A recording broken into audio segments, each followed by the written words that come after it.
In the silence beneath our feet, the earth carries memories too vast and too ancient for human minds to fully comprehend. Rock and soil are not merely matter, but the bindings of a story written in fire and ocean, in creatures that once thundered across plains now buried, and in civilizations whose traces may have dissolved into myth.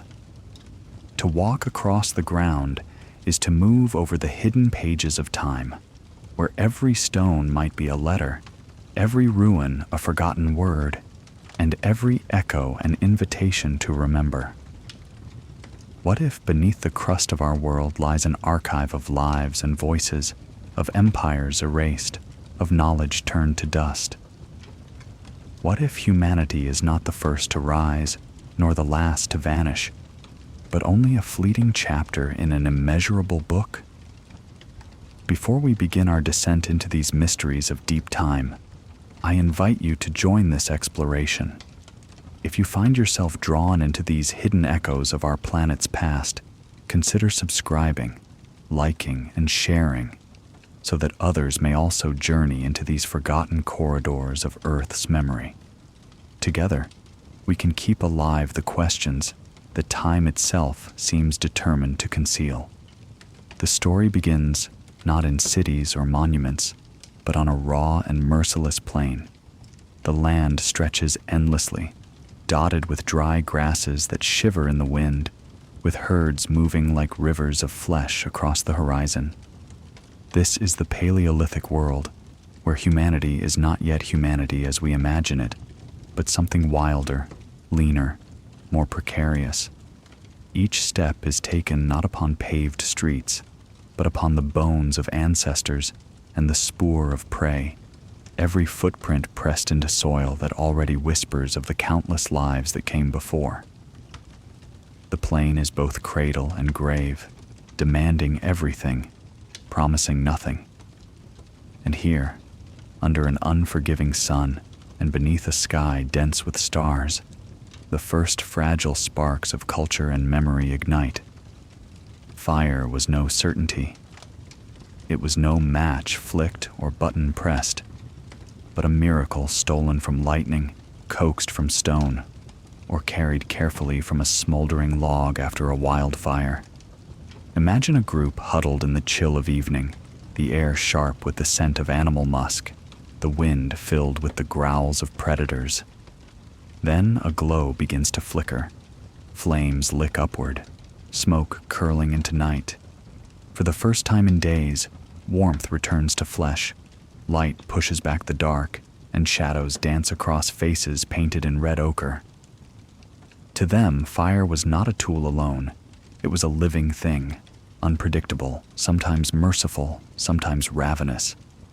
Around those flames, the first stories were told, and in the fire's glow, the outlines of humanity took shape.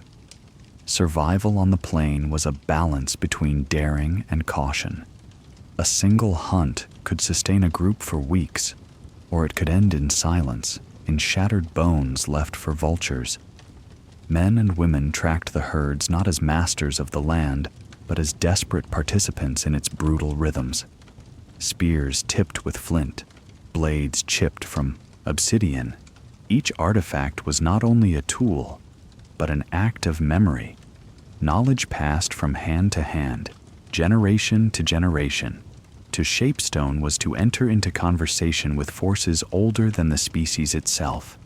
Every strike carried echoes of ancestors, and every shard carried the promise of survival or the shadow of death.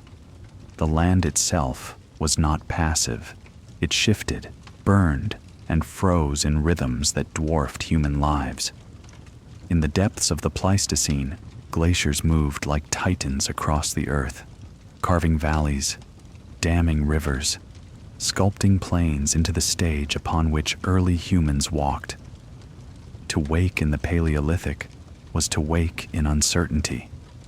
A familiar waterhole might vanish overnight, swallowed by drought. A hunting ground might empty, the herds migrating beyond reach. Even the climate itself could swing from warmth to killing cold. as though the planet breathed with a rhythm too vast for human hearts to comprehend. Yet, within this uncertainty was resilience.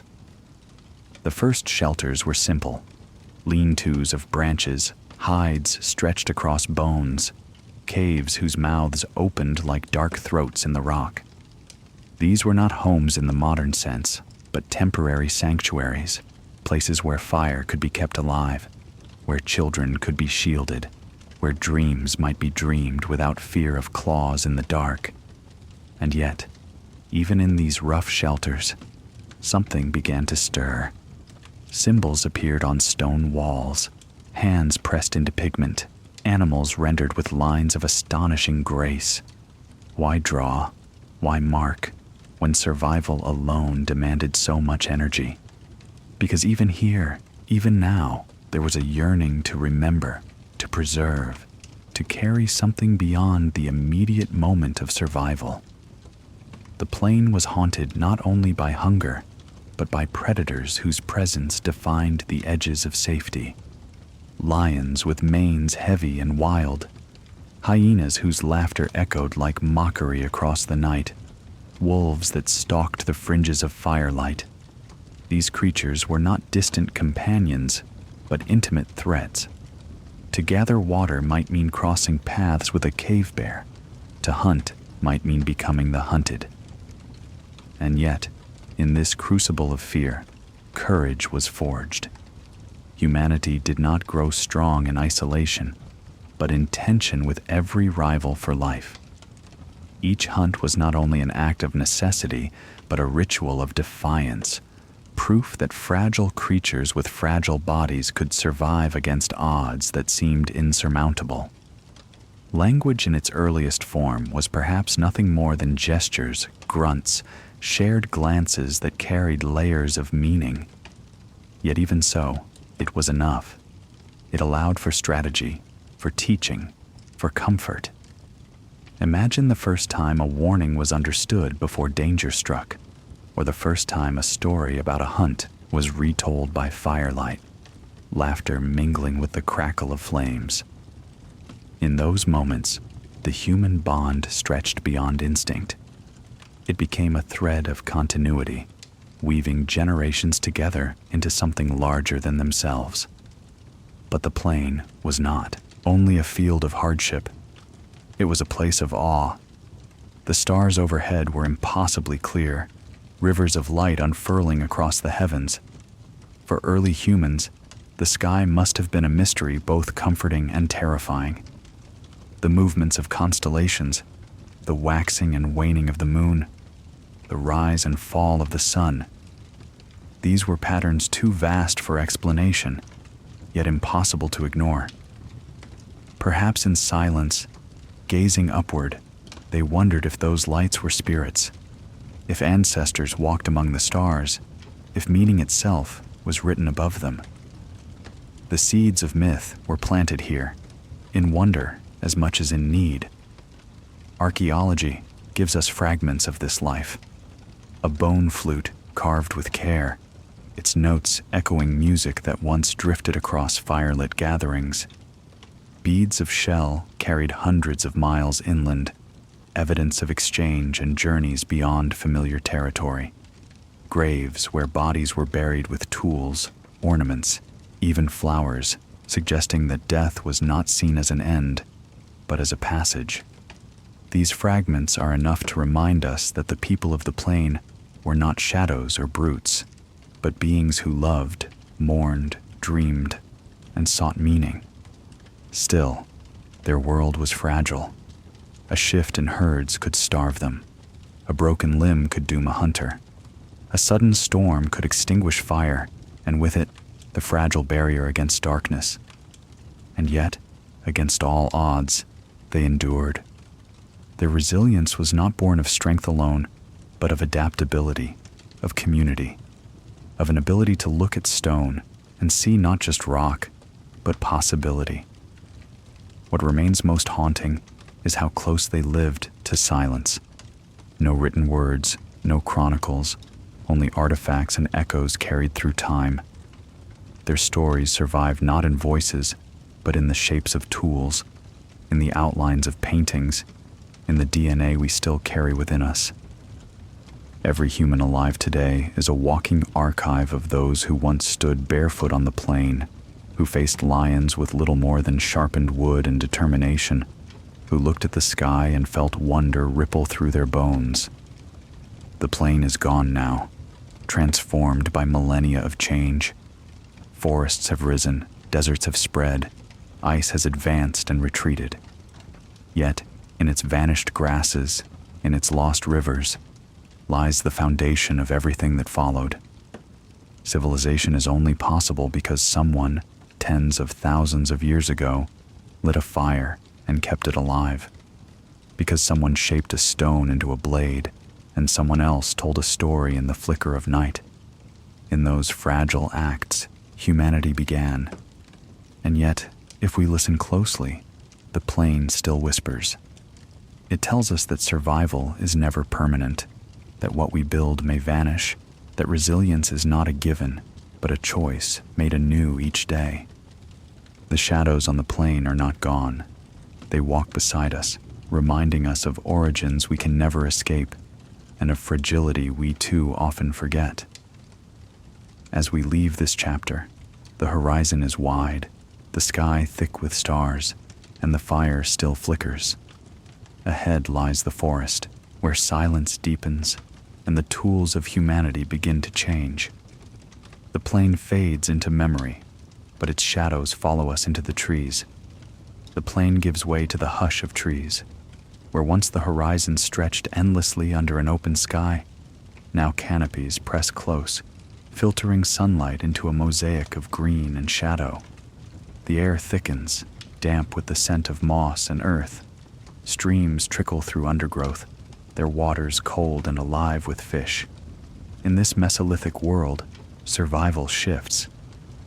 The hunt no longer unfolds only upon sweeping grasslands, but within tangled forests where every step must be measured, every sound carries weight, and where silence is not absence, but presence, a force that shapes every movement, every thought. Here, humanity learns a different kind of patience. The herds of mammoth and aurochs are fading, some vanishing entirely, replaced by smaller, quicker creatures. Deer slip through the trees like shadows. Boar crash through thickets with sudden violence. Birds scatter in bursts of wings.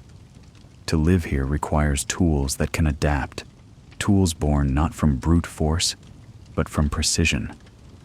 Stone still speaks, but it speaks in subtler languages now, chipped into microliths, tiny blades, sharp and intricate, fixed into wood or bone to create arrows, spears, harpoons.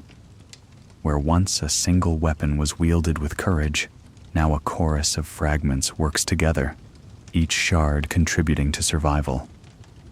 The forest is not only a larder of animals but a treasury of resources. Bark can be stripped for fiber, resin gathered to seal and bind, flint knapped into razors, antler carved into handles and barbs. Human hands grow deft, their touch attuned to the textures of the world around them.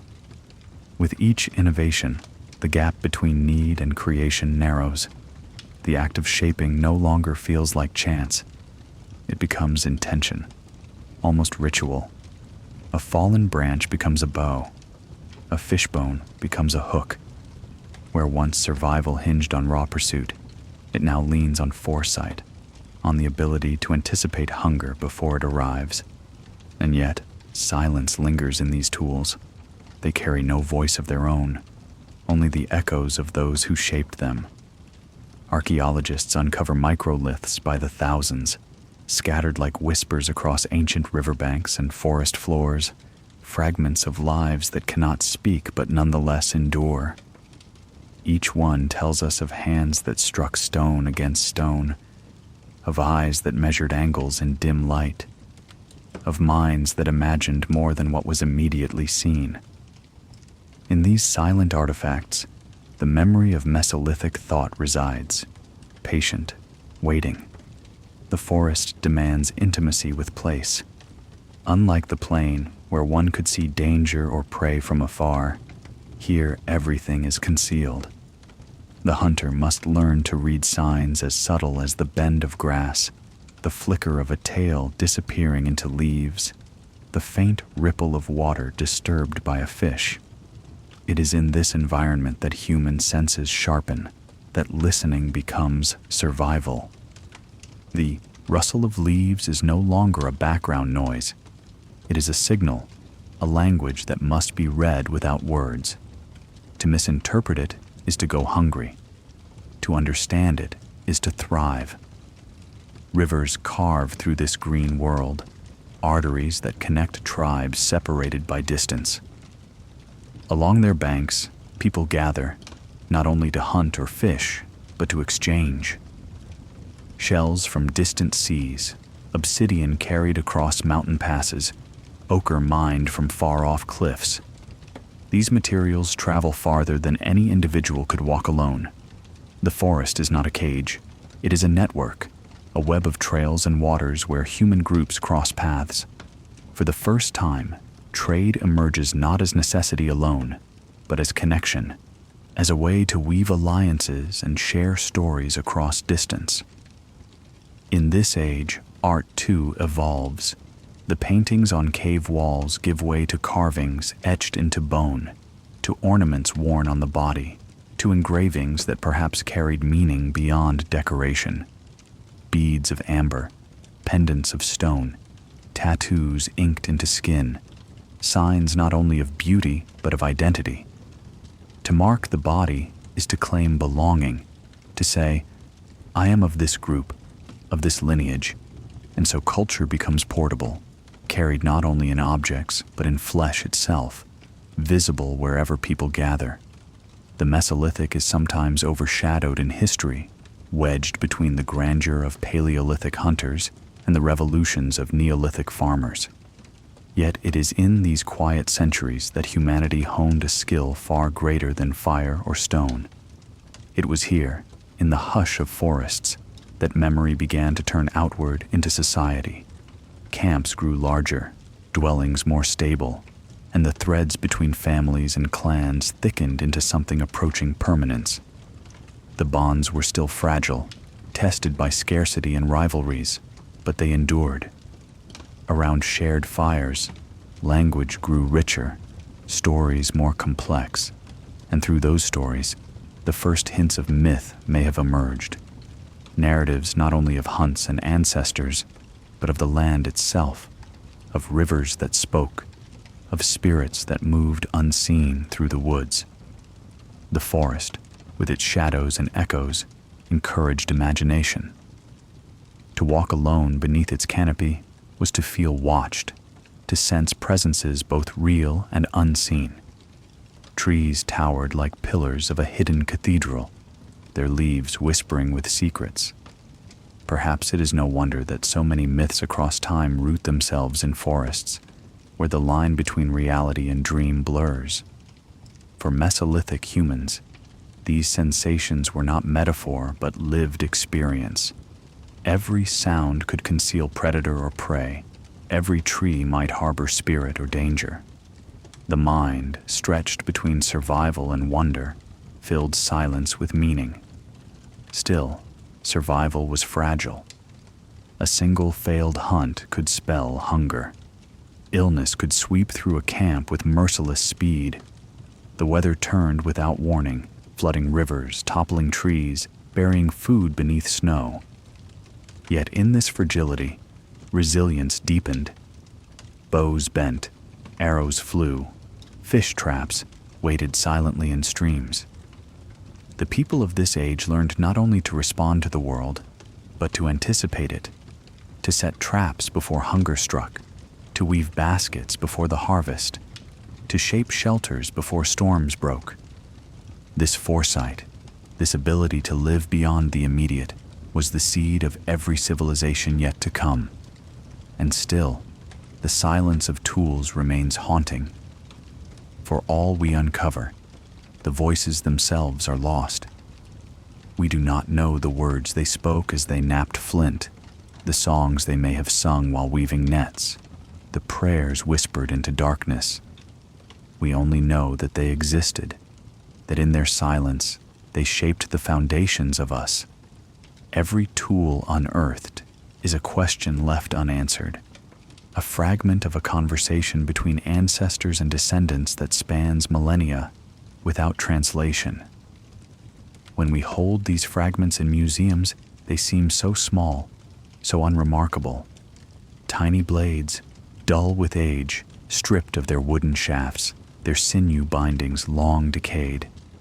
And yet, in their time, they were lifelines, as vital as water, as sacred as fire.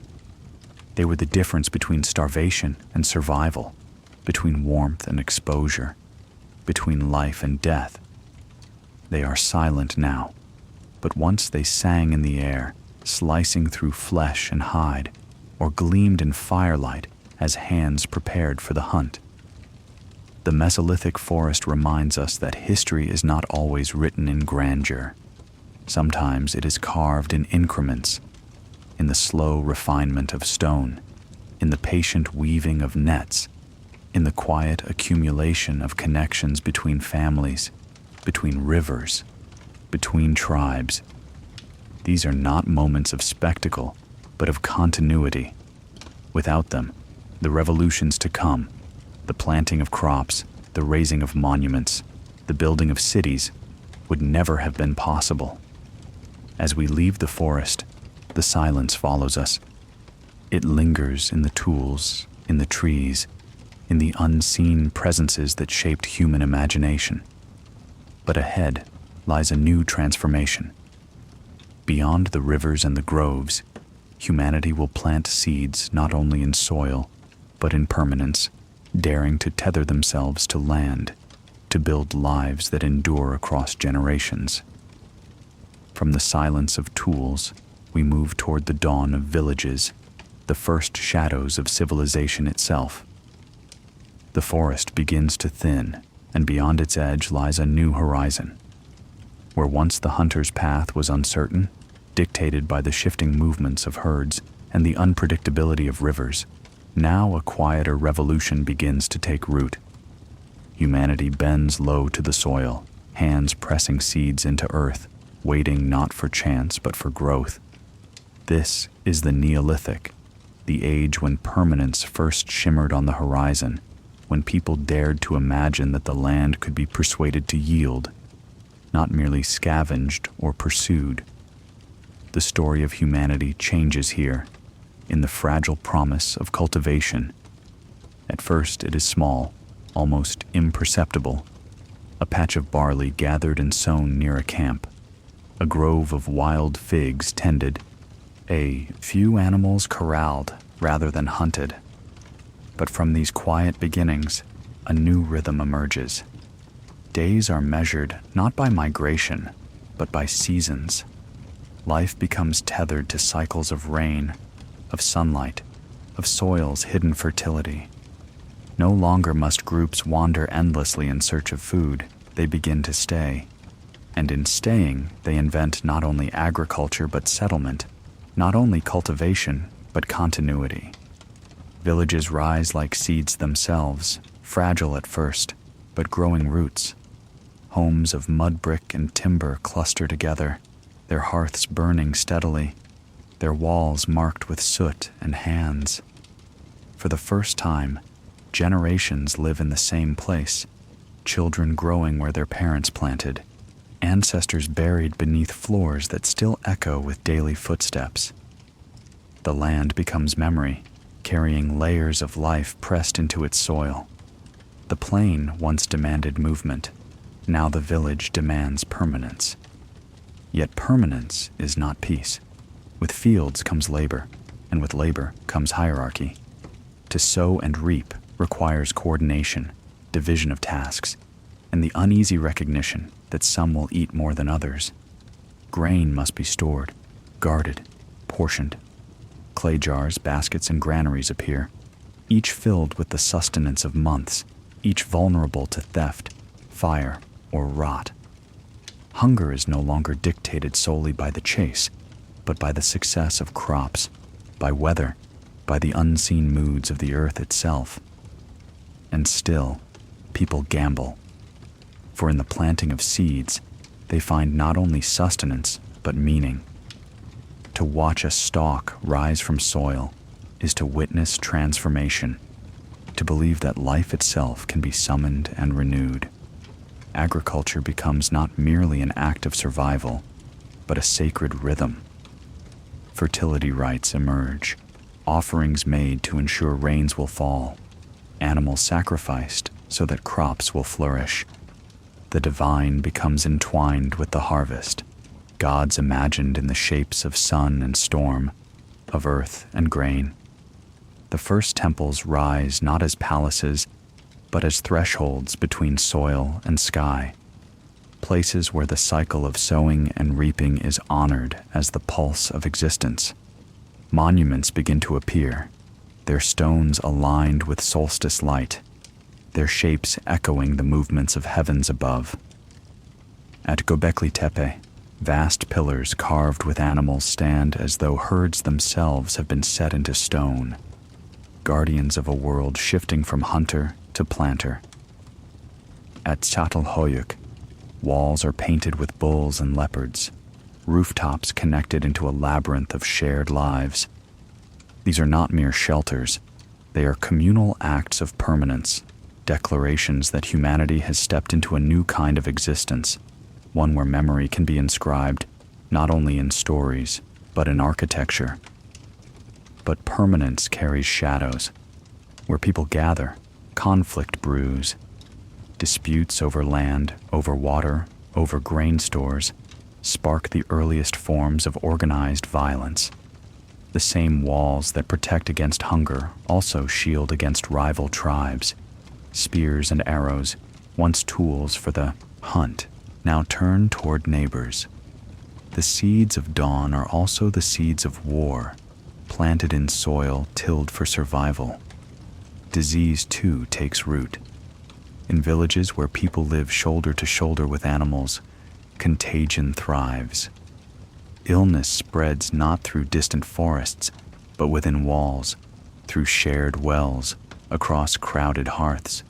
The intimacy of settlement brings fragility, as invisible enemies take hold in bodies unprepared. Yet even in sickness, resilience grows. Remedies are sought in herbs, rituals, prayers, and the beginnings of medicine, each attempt a step toward mastery of the unseen. Still, for all its struggles, this dawn is luminous. The act of staying reshapes imagination. No longer wandering, people map their world inward, fields, rivers, boundaries.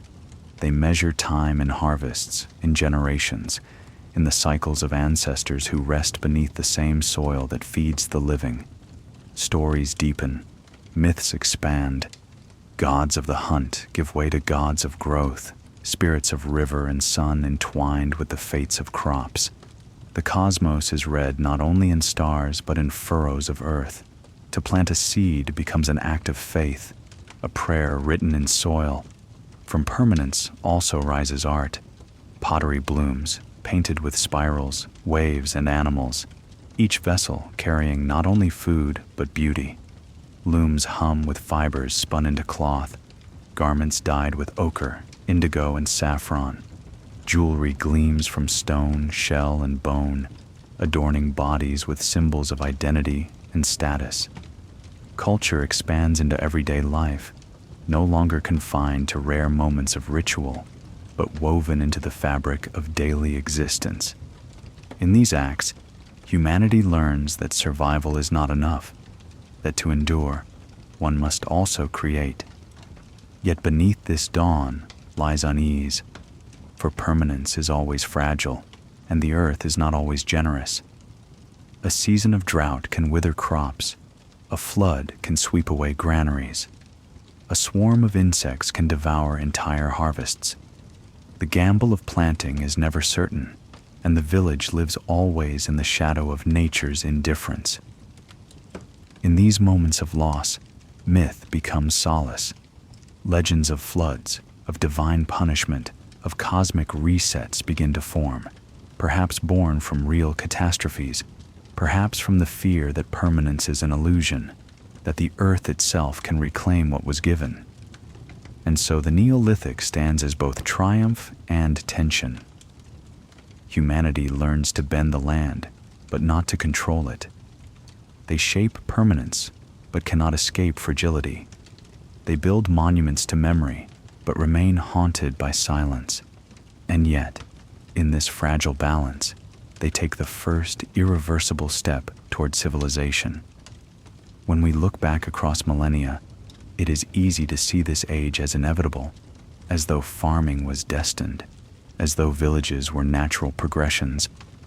But nothing was inevitable.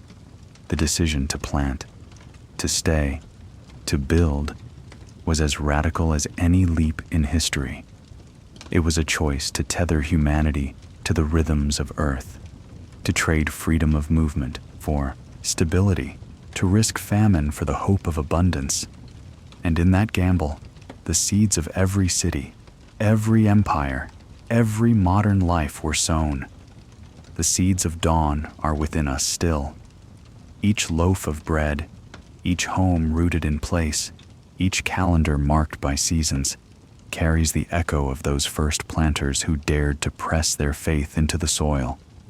Their lives were short, fragile, often harsh, but in their vision, they gave rise to a story that would stretch across continents, across millennia, across civilizations that rose and fell like waves upon the shore. As this chapter closes, the soil is tilled, the hearths are lit, the villages whisper with life. Yet on the horizon lies something deeper. Beyond the fields, beyond the monuments, myths begin to stir of civilizations older than memory, of lands swallowed by sea, of knowledge lost to catastrophe.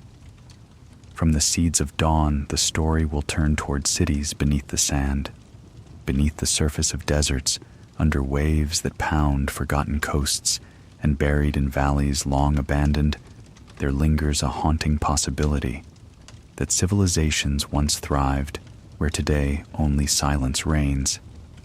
Human memory stretches only so far. Beyond a few thousand years, the line between history and myth blurs, and the ruins of the Neolithic give way to shadows that cannot easily be explained. Yet across cultures, across continents, whispers persist, of cities swallowed whole, of empires lost to deluge, of knowledge extinguished yet somehow remembered in fragments, as if time itself has conspired to conceal entire chapters of our story. The desert is not empty. Beneath its dunes lie skeletons of stone, walls consumed by shifting sands, foundations of temples long forgotten. Each grain of sand is a page torn from the book of time, erasing, burying, silencing. Yet archaeology sometimes uncovers hints, stone blocks impossibly massive, carvings that seem to predate the civilizations we thought were first, water channels now dry but once coursing with life.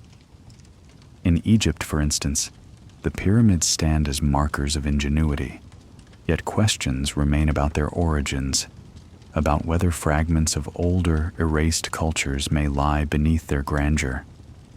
The Sahara itself, once fertile and green, may have hosted settlements whose traces are still hidden under endless dunes, awaiting the rare moment when wind reveals what Earth has concealed. Legends tell of such losses. In Mesopotamia, tales speak of great cities destroyed by floods. In India, the epic Mahabharata remembers drowned lands and vanished kingdoms. Across the Mediterranean, stories of Atlantis echo, Plato's vision of a mighty civilization swallowed by the sea, dismissed by many as allegory, yet resonant across centuries as if carrying an echo of some forgotten truth. The Maya spoke of earlier worlds destroyed by fire or flood, while Aboriginal Australian stories describe lands drowned as seas rose at the end of the last ice age. Could so many echoes across cultures be coincidence? Or do they point to memories of real catastrophes passed down through myth and story long after the events themselves were forgotten. Archaeology, cautious and disciplined, works with fragments. Submerged ruins off the coast of India at Dwarka, stone formations beneath the waters of Yonaguni in Japan, traces of walls in the Black Sea depths, all spark debates. Are they natural formations, or remnants of civilizations erased by rising seas when the glaciers melted? Some dismiss them as illusions, products of chance geology. Others see in them the outlines of harbors, streets, or monuments belonging to peoples whose names we may never know.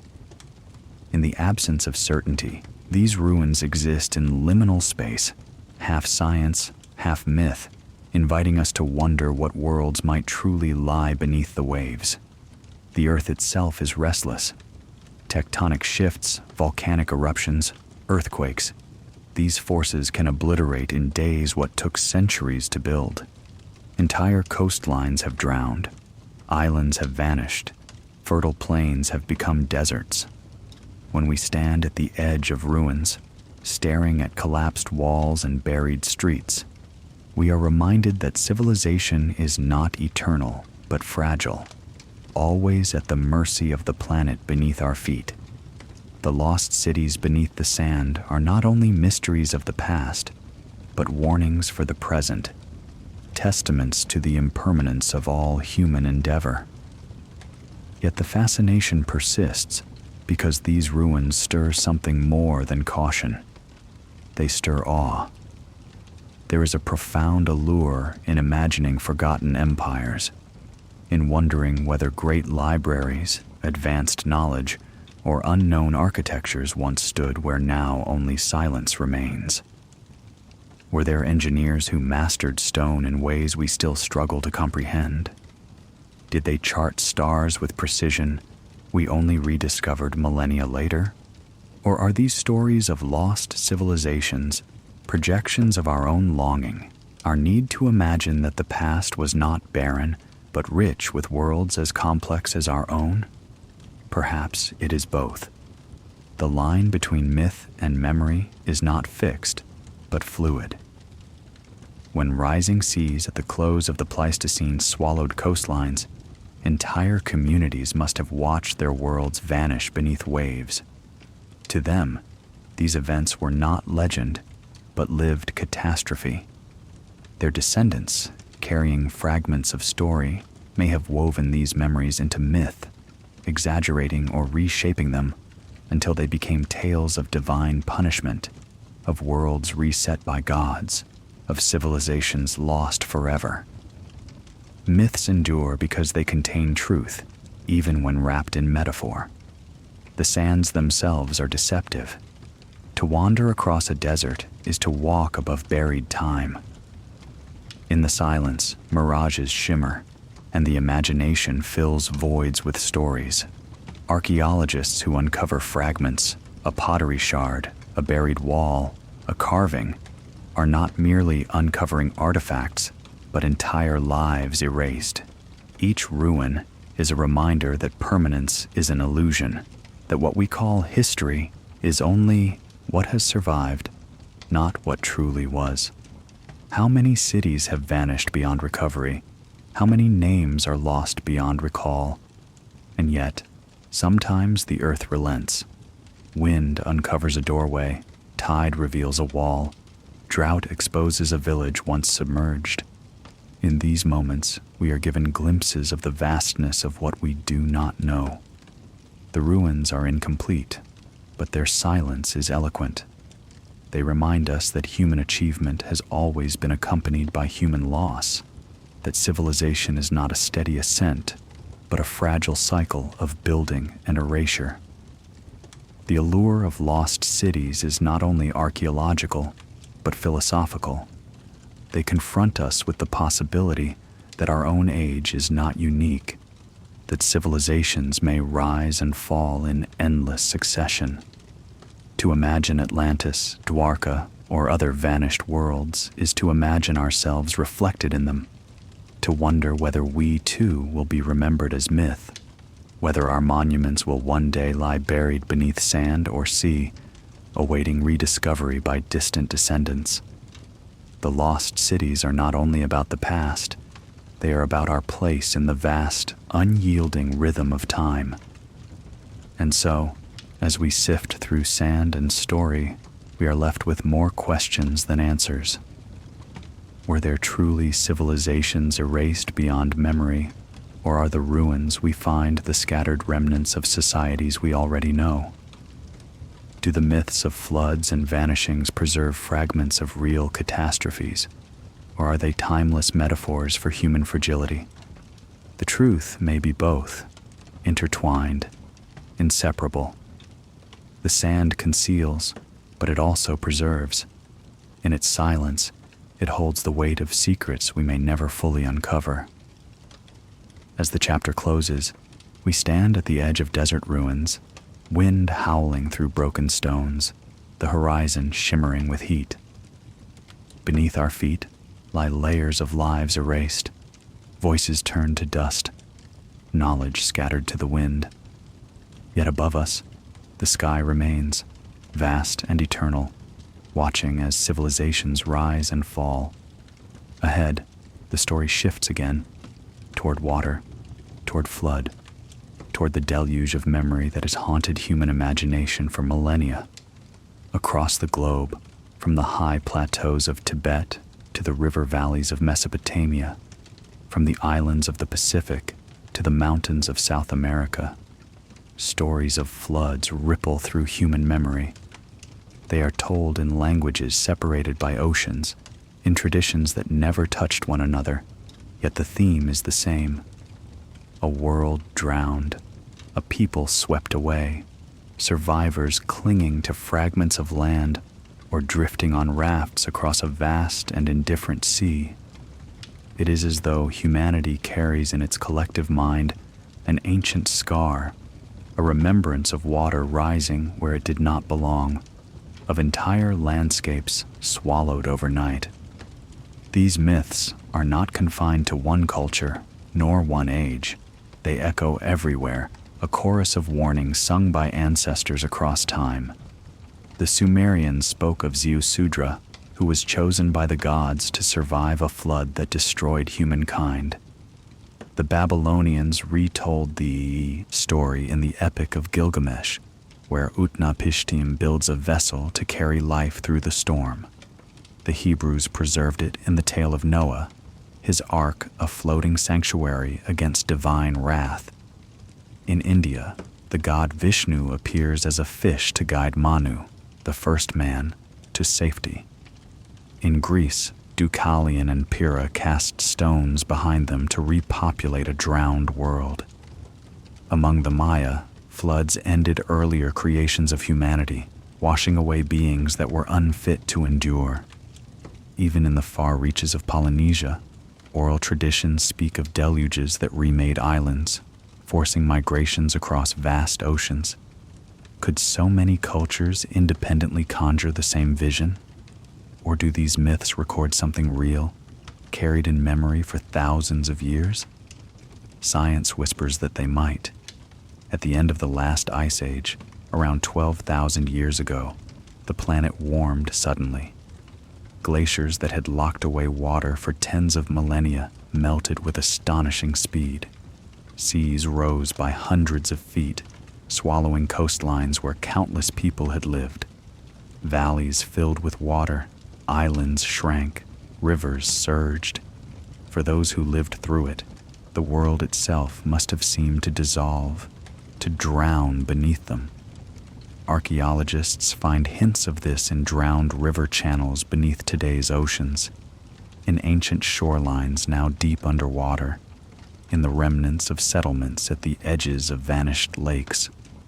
Off the coast of India, submerged ruins at Dwarka lie beneath the waves, their stones suggestive of streets and walls.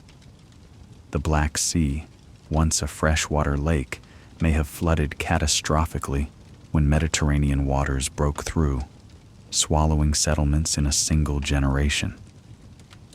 Along the coasts of northern Europe, the lost land of Doggerland once stretched like a bridge between Britain and the continent, rich with forests and game, now hidden beneath the North Sea. Each of these discoveries breathes weight into myth, suggesting that perhaps the stories of floods were not metaphors alone, but remembrances of catastrophes written into oral tradition. But myth is never only record, it is also interpretation. For ancient people, floods were not mere accidents of geology. They were judgments, purges, divine resets. Water was life, but too much water was death. Rivers that nourished could also rage, breaking their banks, sweeping away villages. Rain that sustained could turn vengeful, drowning fields in endless storm. To imagine floods as punishment, as cleansing, was to give order to chaos, to render catastrophe into narrative. In these stories, survival itself becomes sacred, the chosen few preserved not by chance alone but by destiny, so that humanity might begin again. The power of these myths lies in their duality. They are at once local and universal. A tribe might tell of a flood that destroyed their valley, while across the sea another culture told of waves that swallowed their islands.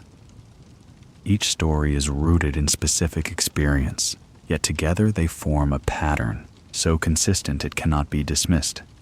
Perhaps the deluge of memory is less a single event than a series of echoes, each community preserving its own encounter with rising waters, with storms that seemed to erase the world, with seas that stole their homes.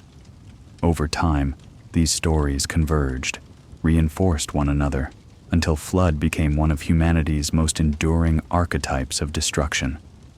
In the deluge lies not only loss, but renewal, for each flood story also carries the promise of survival. Ziusudra lives to repopulate the earth. Noah's Ark becomes a covenant. Manu steps into a new creation. Deucalion and Pyrrha seed humanity again. Floods do not end the story. They reset it. They remind us that catastrophe is never final, that from drowning comes rebirth. Perhaps this is why the myth endures so powerfully, resonating even now. In its waters, we see not only the fragility of civilization, but also its resilience. To walk along a coastline today, to stare out at the endless sea, is to wonder what lies beneath. Entire worlds may slumber there, villages swallowed in a single season, temples dragged into waves, bones of those who never returned. The ocean is not only a border, but an archive, one we are only beginning to read.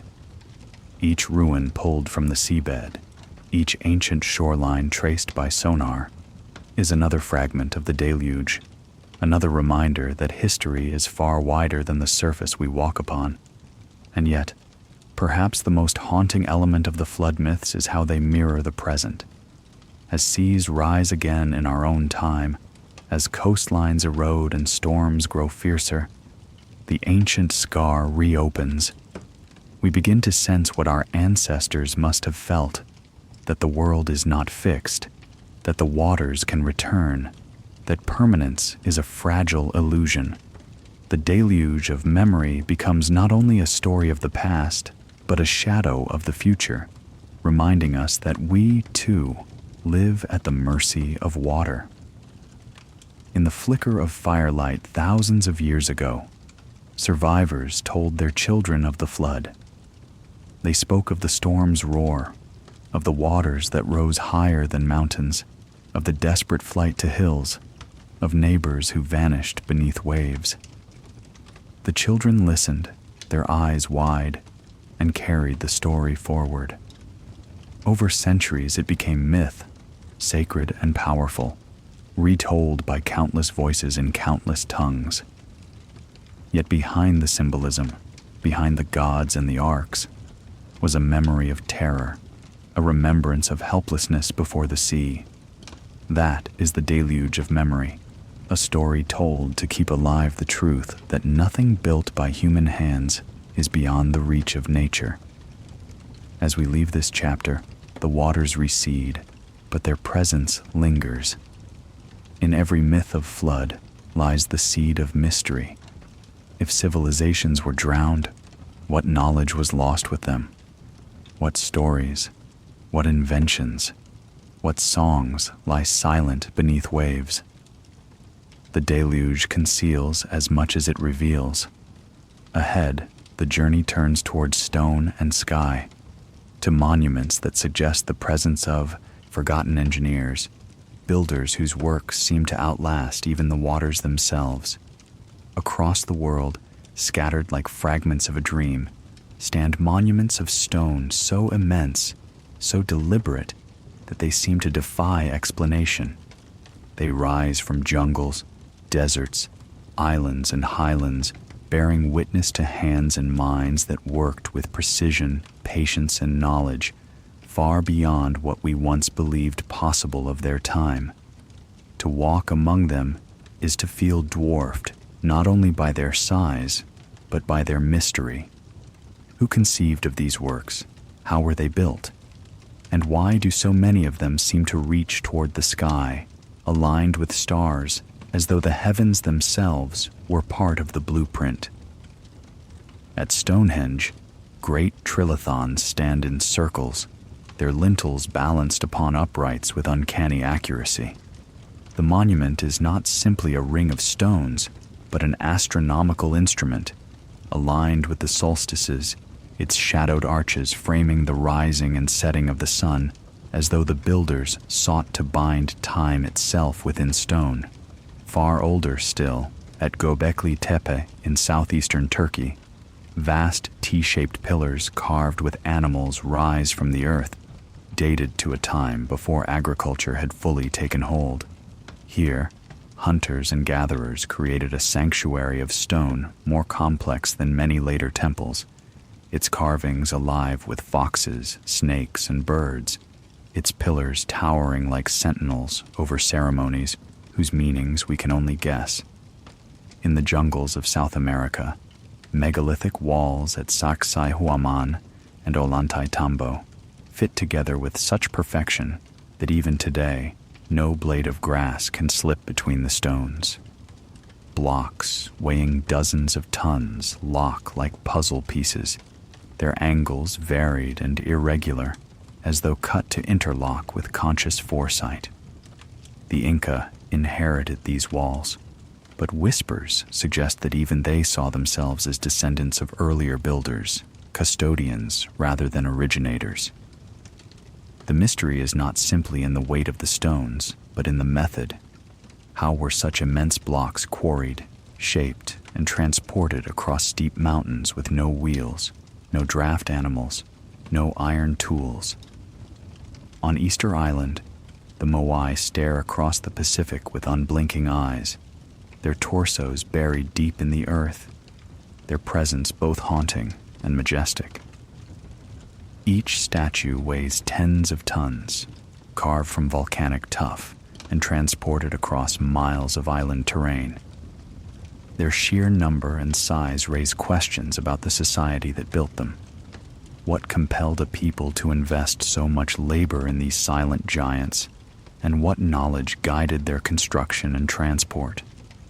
To look into their gaze is to sense a purpose lost, an intent that lingers though its language has been forgotten. What ties these works together is not only their scale, but their precision. Many of them are aligned with solstices, equinoxes, lunar standstills, or star risings. The pyramids of Giza, vast and enduring, are oriented almost perfectly to the cardinal directions, their sides aligned with the compass as though guided by tools of extraordinary accuracy. The Great Pyramid's dimensions even seem to encode proportions that later mathematicians would recognize as constants, its geometry as elegant as it is massive. Was this coincidence, or were the builders privy to insights into the cosmos that we only rediscovered millennia later? Mainstream archaeology offers explanations grounded in human ingenuity. Ropes, sledges, ramps, coordinated labor, and vast social organization, and indeed, the brilliance of such methods should never be underestimated. Yet alongside these explanations persists a sense of awe, a suspicion that something more was at play, not in the form of lost technologies or impossible machines, but in knowledge itself, knowledge refined through patient observation of the world, of stars, of stone. Perhaps the forgotten engineers were not magicians, but relentless observers, whose understanding of cycles and materials was so intimate that they achieved feats we still struggle to replicate. Still, questions linger.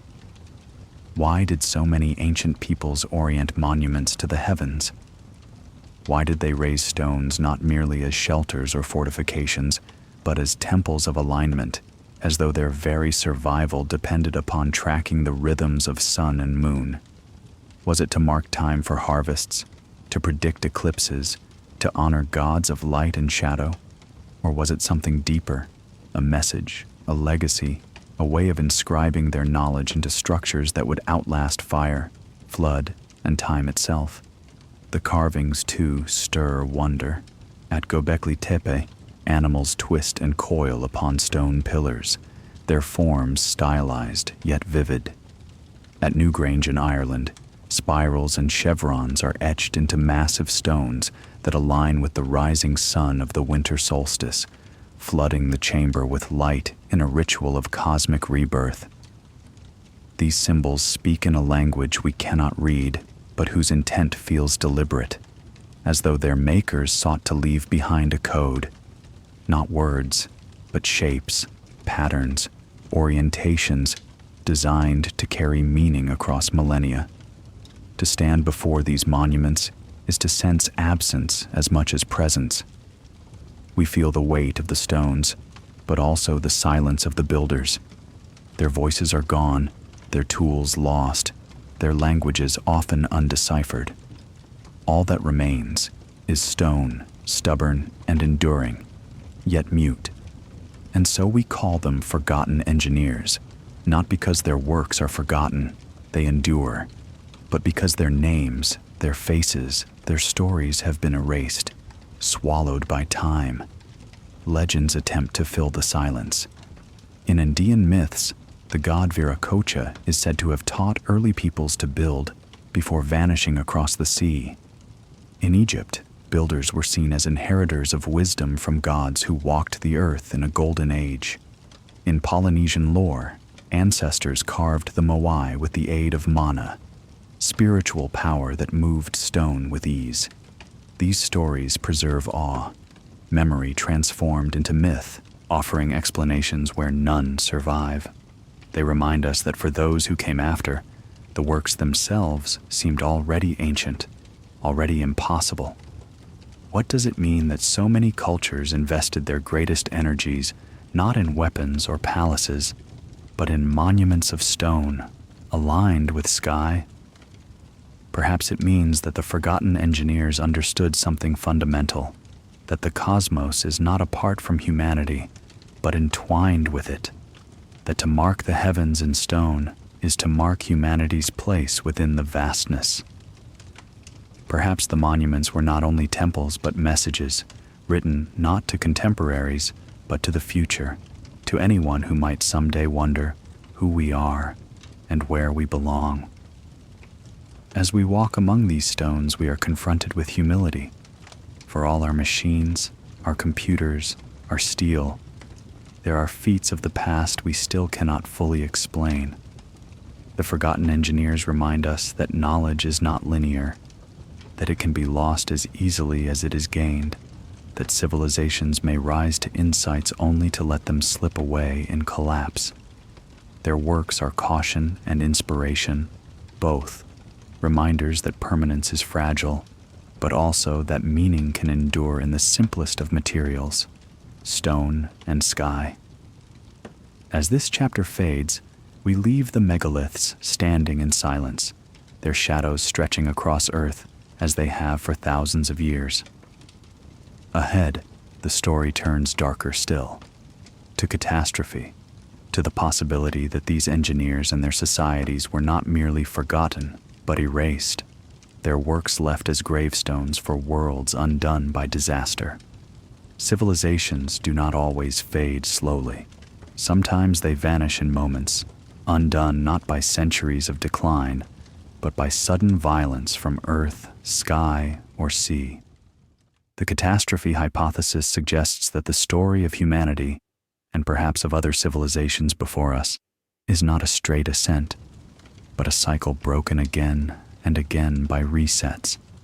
Fires, floods, earthquakes, impacts from the heavens. These are not rare events, but inevitabilities in the long rhythm of the planet. And when they strike, they do not merely destroy, they erase. Entire cultures can disappear in a single generation, leaving behind only scattered ruins, fragments of memory, myths of golden ages abruptly ended. We live on a restless planet. Beneath our feet, tectonic plates grind against one another, their collisions birthing mountains, their separations tearing open seas. Earthquakes ripple through cities in minutes, toppling structures that took centuries to build. Volcanoes lie silent for millennia, then erupt with fury, burying entire regions beneath ash. Pompeii is a name preserved in memory, but how many Pompeiis were lost before history? Entire settlements may lie entombed beneath layers of volcanic stone, never yet uncovered, their people forgotten but for the scars left in rock. Some catastrophes seem almost mythic in scale. Around 74,000 years ago, the super-eruption of Mount Toba in Indonesia spewed ash across continents, darkening skies, altering climates. Some genetic evidence suggests that humanity itself may have been pushed to the brink, reduced to a few thousand survivors.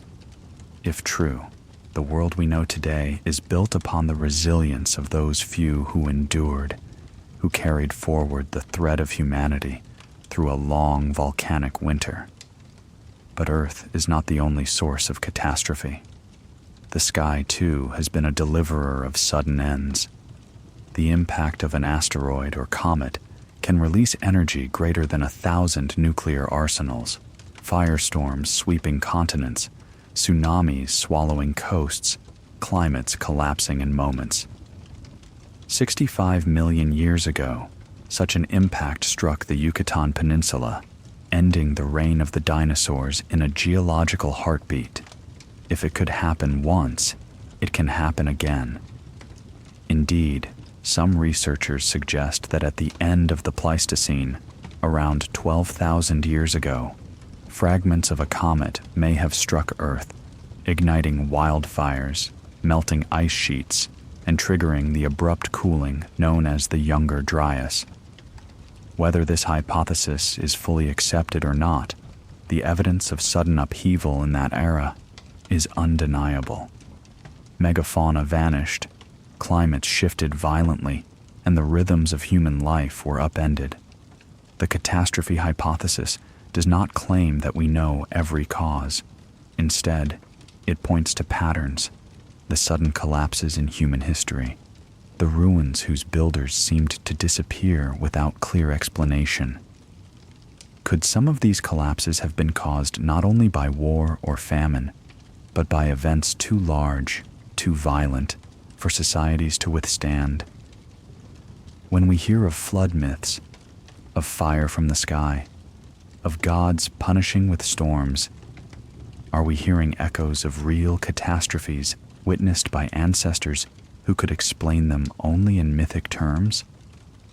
Consider the fall of great civilizations remembered in history. The Akkadian Empire in Mesopotamia collapsed around 2200 BCE, a sudden decline linked to severe drought that lasted for generations. The Maya, builders of great cities and temples, abandoned many of their centers in the 9th century CE, their decline tied to ecological collapse, drought, and perhaps warfare. Even Rome, so vast and enduring, faltered not solely from politics, but from plagues, invasions, and the cooling climate of the so-called late antique Little Ice Age. History reminds us again and again that nature is not a passive backdrop, but an active force, shaping destiny, unmaking what is built. But the catastrophe hypothesis reaches deeper still. It whispers that there may have been entire civilizations before the ones we know, civilizations so thoroughly erased by disaster that their memory survives only as legend. If seas rose by hundreds of feet at the end of the Ice Age, then any coastal settlements, where humans most often congregate, would now lie beneath the waves. If mountains erupted with fury, their ashes could bury towns so completely that even their stones crumble with time. If comets struck, fire and flood could erase not only lives but records. Knowledge itself turned to smoke and dust. And so we are left with enigmas. Carvings at Göbekli Tepe that some interpret as records of cosmic events. Ancient petroglyphs resembling comets, suns, or stars falling from the sky. Myths of fire serpents, sky stones, or suns that fell and set the world ablaze. Are these simply metaphors? Or are they cultural memories of cataclysms so profound that they reshaped the course of human life? To entertain the catastrophe hypothesis is not to abandon science, but to expand its imagination. It asks us to consider that the archaeological record is not complete because much of it has been erased. Stone survives, but wood burns, flesh decays, and entire landscapes can be overturned. If civilizations once rose along coasts now drowned, their remains would lie far beyond easy reach, waiting in silence beneath dark waters. If knowledge once flourished in regions devastated by fire or quake, only the faintest whispers might remain. Myths of lost golden ages, ruins inexplicable in their design. It is a humbling thought that human achievement is fragile, that the page of history can be torn away in a single moment. For all our technology, we remain vulnerable to the same forces, volcanoes, quakes, storms, impacts that humbled those before us. Our cities, gleaming with steel and glass, may seem eternal, but so too did the cities of the Maya, the temples of Mesopotamia, the palaces of Crete. Time and catastrophe respect nothing, and yet, within this fragility lies resilience. The catastrophe hypothesis is not only a theory of endings, but also of beginnings. For every collapse, there has been renewal. After Toba, survivors endured, carrying humanity forward. After floods, people rebuilt on higher ground. After droughts, new systems of agriculture were invented. Collapse is not the end of the story, but part of its rhythm, forcing adaptation, transformation, new ways of life.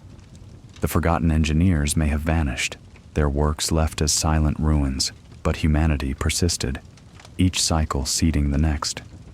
Perhaps that is the true lesson of catastrophe, that we are not immune, but neither are we helpless.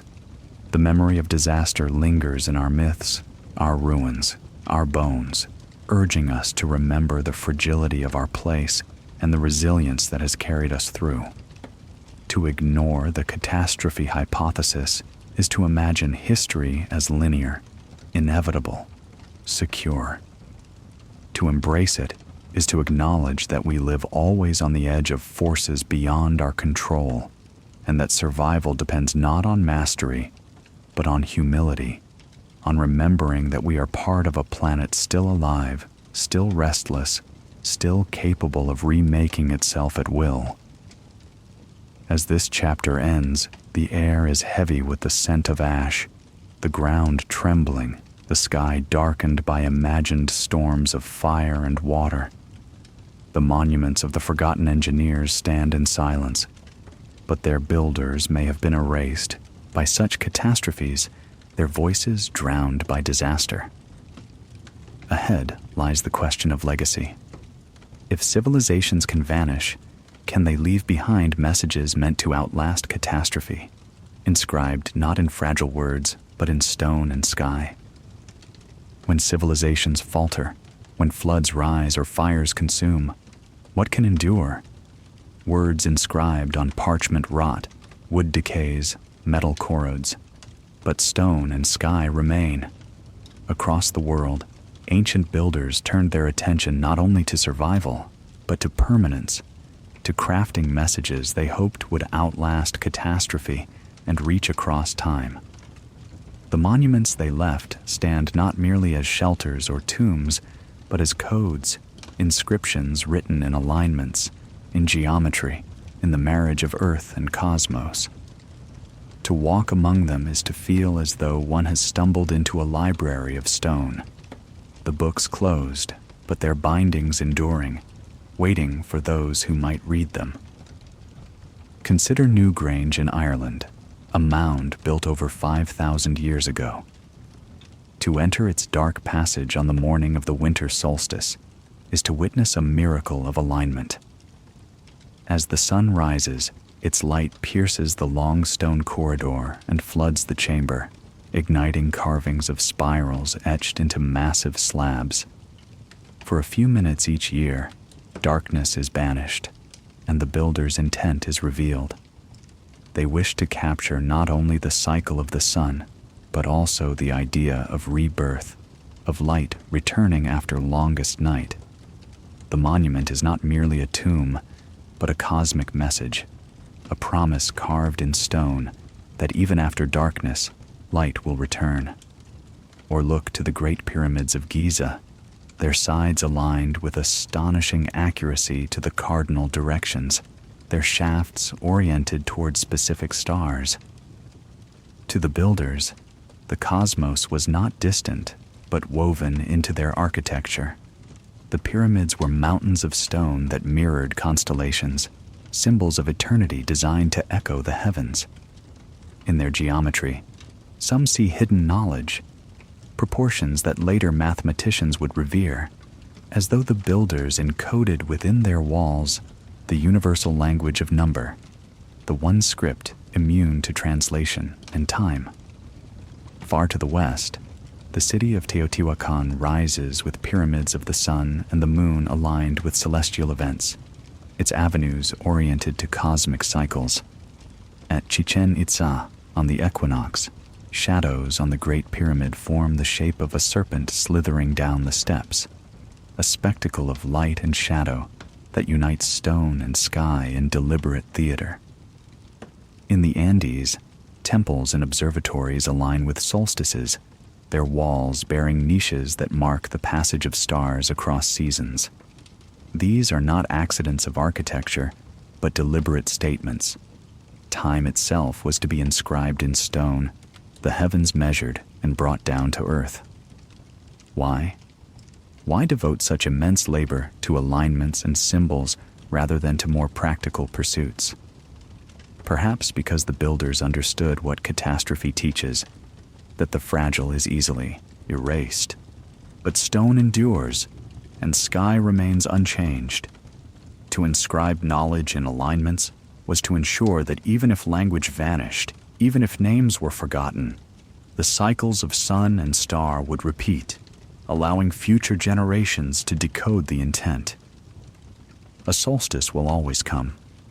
A constellation will always return. And so the monuments speak across ages, their language not words, but the eternal rhythm of the cosmos. Some have suggested that these alignments were practical, tools for agriculture, marking seasons for planting and harvest. Certainly, that must have been part of their function. But the scale, the grandeur, the artistry suggest something deeper. These were not mere calendars. They were acts of reverence, of communication, of legacy. They say, we were here, we understood, we inscribed our knowledge into the universe itself. They were messages not only to contemporaries, but to descendants, to us. And then there are the symbols. Spirals, zigzags, animals, abstract shapes recur in carvings, from distant lands and eras, as though humanity shared a visual language. At Göbekli Tepe, foxes and serpents coil upon pillars. At Newgrange, spirals unwind endlessly. At Nazca, vast geoglyphs stretch across desert plains, lines and figures so immense they can only be seen from the sky. Were these offerings to gods, or were they messages to anyone who might look down from above? Their meaning is debated, but their intent is undeniable. They were meant to be seen, to endure, to be read. Legends speak of builders who knew the stars intimately, who charted their movements with precision, who sought to mirror heaven on earth. The Dogon people of Mali preserve traditions describing the star Sirius and its hidden companion, knowledge some argue could not have been observed without modern instruments. Whether coincidence, memory, or mystery, such stories remind us that ancient peoples were not passive observers, but active students of the cosmos, their monuments acts of cosmic dialogue. In this light, the monuments become less like relics and more like messages, encoded not in fragile language but in universals: light, shadow, alignment, proportion. They were crafted to outlast catastrophe, to survive floods, fires, wars, collapses, and they did. Though their builders are forgotten, the monuments remain, still marking solstices, still echoing constellations, still whispering to those who pause long enough to listen. What do these messages tell us? Perhaps that time is cyclical, that civilizations rise and fall, but the cosmos continues. Perhaps that humanity, fragile though it is, belongs within that greater rhythm, not outside it. Perhaps they are warnings, that catastrophe always returns, that permanence is an illusion, that what endures is not what we build for ourselves, but what we align with the eternal. Or perhaps they are simply testaments of awe, expressions of reverence so profound that builders sought to carve it into the bones of earth itself. The silence of these monuments is part of their power. They do not explain themselves. They demand interpretation, forcing each generation to ask, why here? Why this? Why the sky? And in asking, we become part of the dialogue, inheritors of a conversation that spans millennia. To gaze upon Stonehenge at dawn, to watch the sun pierce Newgrange, to trace the shadows of pyramids, is to read messages written not to us, but for anyone who might endure. It is to feel connected to ancestors not by blood alone, but by curiosity, by awe, by the shared act of lifting eyes to the heavens. As we stand among these stones, we cannot help but wonder, what messages do we leave behind? Our skyscrapers, our satellites, our networks, will they endure, or will they crumble, leaving only fragments? Will future generations find in our ruins a language worth deciphering, or will our monuments vanish like so many before? The builders of the past remind us that permanence is found not in possession, but in alignment, not in wealth, but in meaning. As this chapter ends, the sky deepens, stars emerge, and ancient stones cast their long shadows. They are not merely ruins. They are voices, messages inscribed in silence, speaking across ages. Ahead lies another silence, deeper still, the silence of ancestors who walk with us in bone and blood, whose voices are gone, but whose presence remains. For beyond the messages in stone and sky lies the haunting question of what we inherit when entire peoples vanish, leaving us to carry their silence within our own bodies. Before the rise of cities, before the pyramids and temples, before the first seeds were pressed into soil, there were others who walked the earth beside us. They are gone now, their voices silenced, their stories unwritten. Yet they live within us in ways we cannot escape. Neanderthals, Denisovans, and other shadowed kin, branches of the human family tree that once flourished but were severed by time, are not simply figures of archaeology. They are part of our inheritance, carried not in words or monuments, but in bone and blood, in genes that whisper their presence even now. Their absence is haunting, not only because they vanished, but because their silence reminds us how easily we too might fade.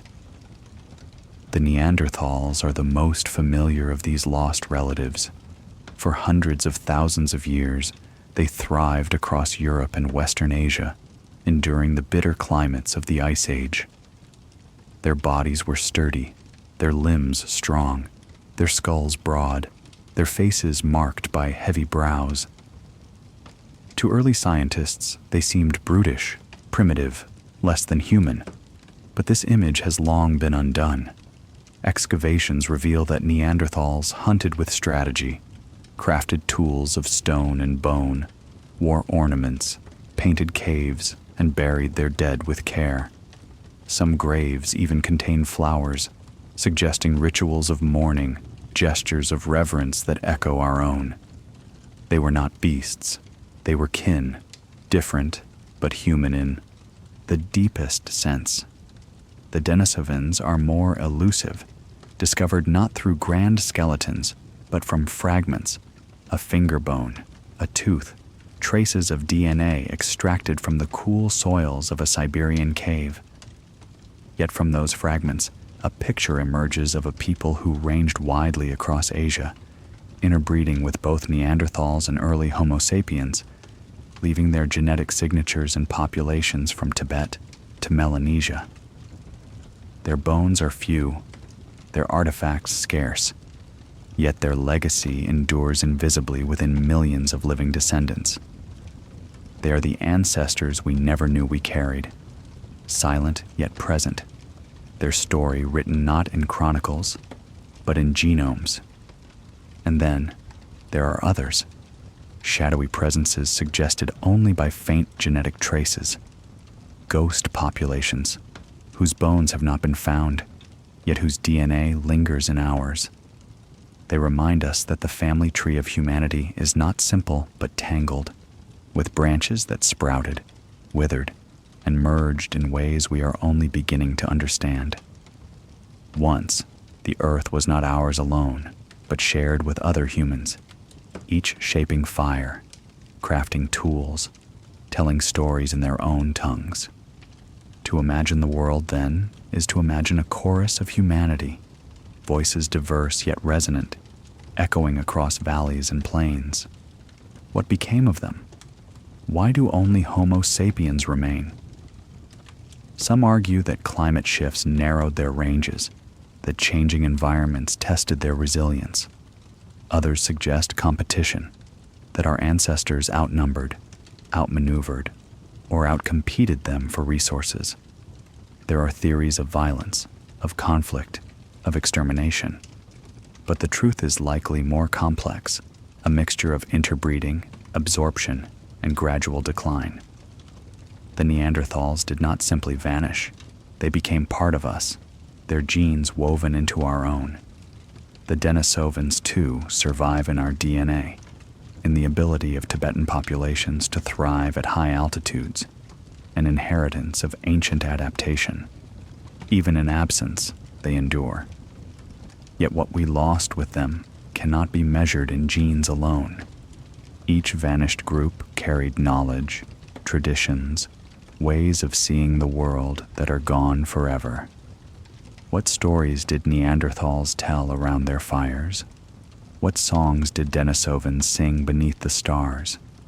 What myths did they carve into memory? What dreams did they share with their children? None of these survived. Their silence is vast, a reminder that culture can disappear as easily as bone. We inherit their blood, but not their voices, and so we carry a gap, an absence within the human story that can never be filled. Still, their silence speaks.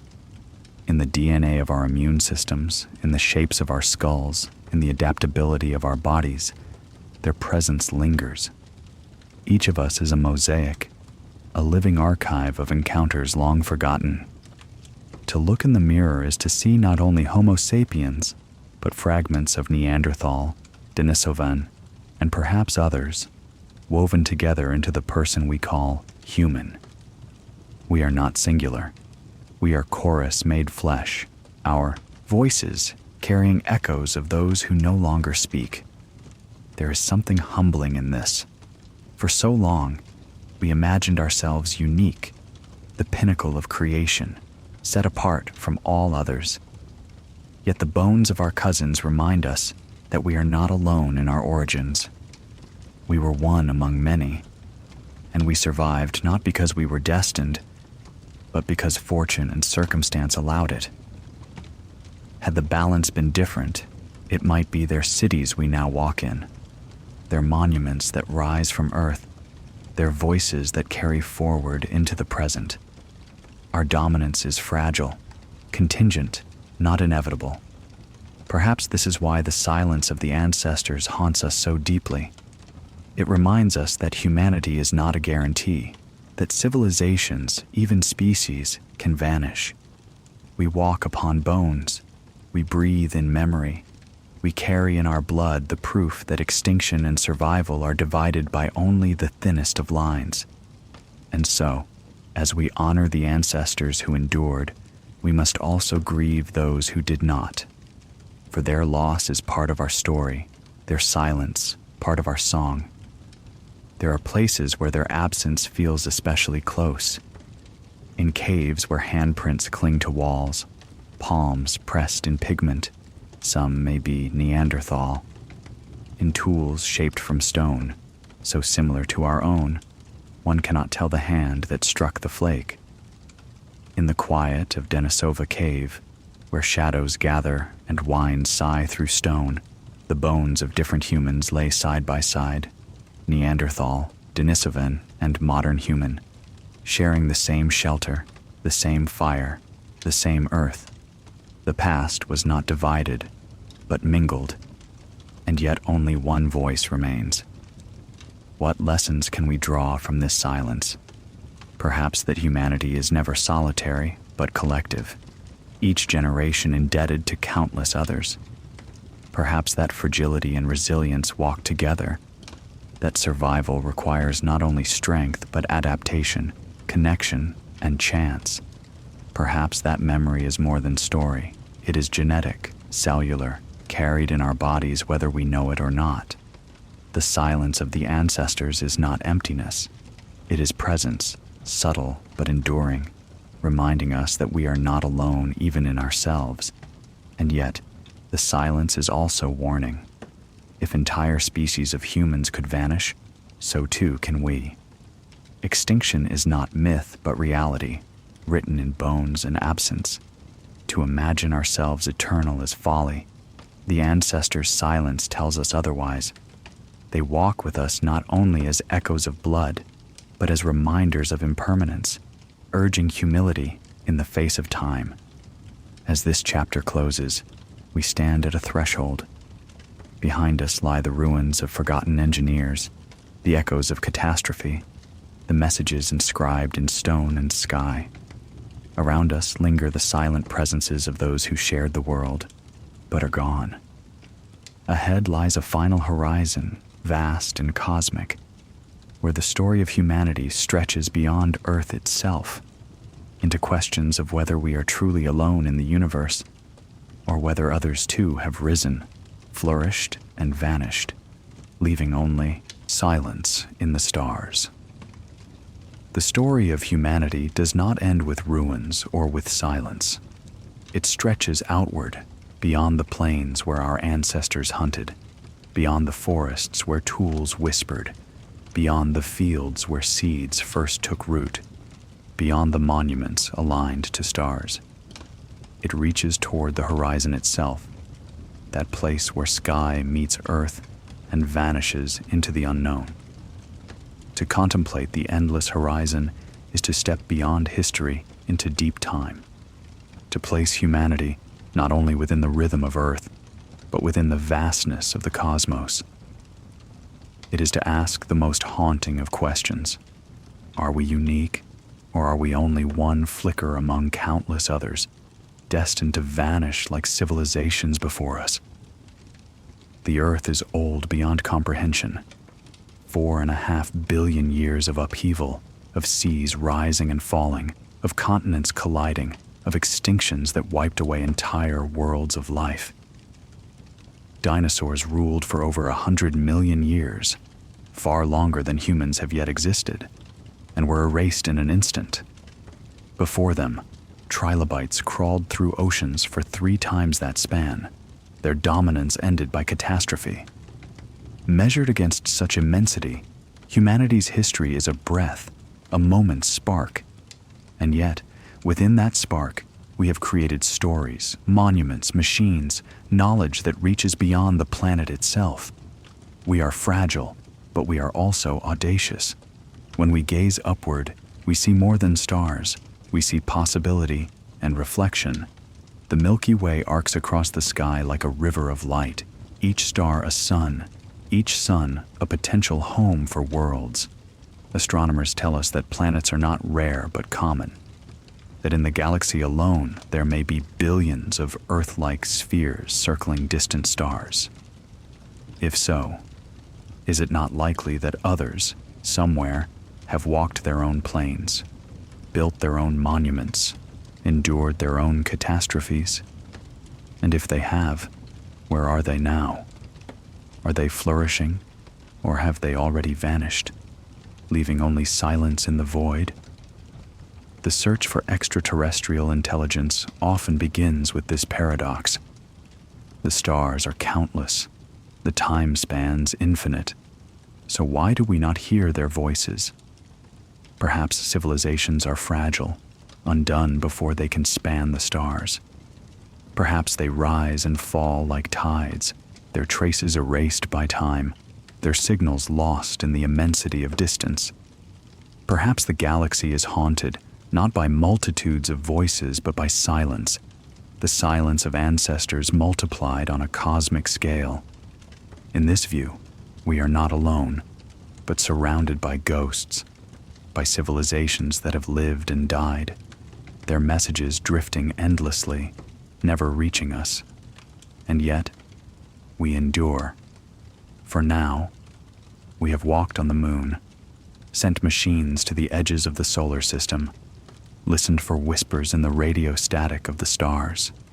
We peer into the darkness and wonder if anyone has ever looked back. But even if they have, even if countless civilizations have risen and fallen, we may never know them. Distance and time are merciless. The speed of light is both bridge and wall. The endless horizon is not only vast but isolating, and in its immensity we find both wonder and sorrow. Still, to stand beneath the night sky is to feel connection.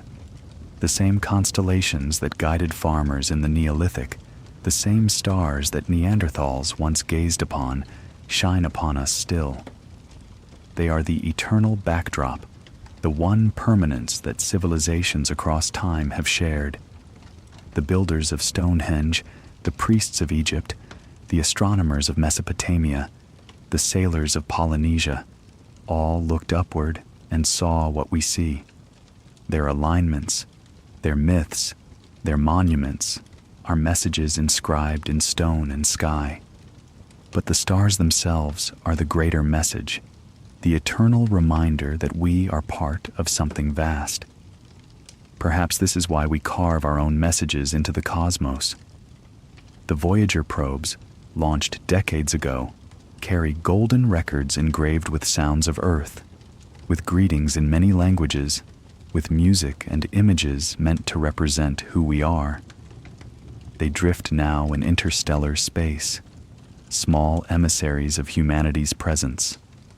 Whether they are ever found, whether their messages are ever read, they are our attempt to inscribe ourselves into eternity, to echo what ancient builders once did in stone. We too are leaving messages in the hope that they outlast us. But the endless horizon is not only about stars, it is about time. Deep time stretches behind us and ahead of us, dwarfing human history. Civilizations rise, flourish, collapse, and vanish, their stories compressed into fragments. To the earth, our empires are as brief as shadows at dusk. Yet within that brevity lies meaning. We are part of a continuum that extends back to the first spark of life in the ocean and forward into futures we cannot yet imagine. The silence of the ancestors, the ruins beneath sand, the flood myths, the megaliths, all are chapters in a story larger than any one civilization. What then will be our chapter? Will our cities, our machines, our digital archives endure, or will they be swallowed by catastrophe, leaving only faint echoes for future archaeologists to puzzle over? Will we be remembered as the first to step into space, or as another lost civilization whose monuments crumble while the stars remain? The endless horizon does not answer. It only waits, patient and vast, watching as we write our story upon the fragile surface of the earth. Perhaps the greatest message of the horizon is humility. For all our brilliance, we are fragile. For all our monuments, we are impermanent. Yet in that fragility lies beauty. To know that we may vanish is to cherish what we have, to see in every act of creation a defiance of oblivion. The forgotten engineers built in stone, we build in silicon and steel, but the impulse is the same, to leave something that will endure, a message carried forward into futures we may never see. As we close this journey, we return to the beginning, to the plain where fire first flickered, to the forest where tools whispered, to the fields where seeds of dawn were pressed into earth, to the monuments aligned with sun and star. Humanity has always lived with shadow, with silence, with catastrophe, with the knowledge of impermanence. Yet we endure, we tell stories, we build, we look upward, we wonder. That is our legacy. Not certainty, not permanence, but wonder, and the courage to inscribe it into the world. The endless horizon stretches before us. It is mystery, silence, possibility. It is a mirror in which we see both our fragility and our resilience. One day we too may be a lost civilization, remembered only in ruins or whispers. But for now, we are here, alive in the Holocene, gazing into the stars, daring to ask what lies beyond. And in that daring, in that act of wonder, we leave our message for the cosmos, for the future, for anyone who might one day listen.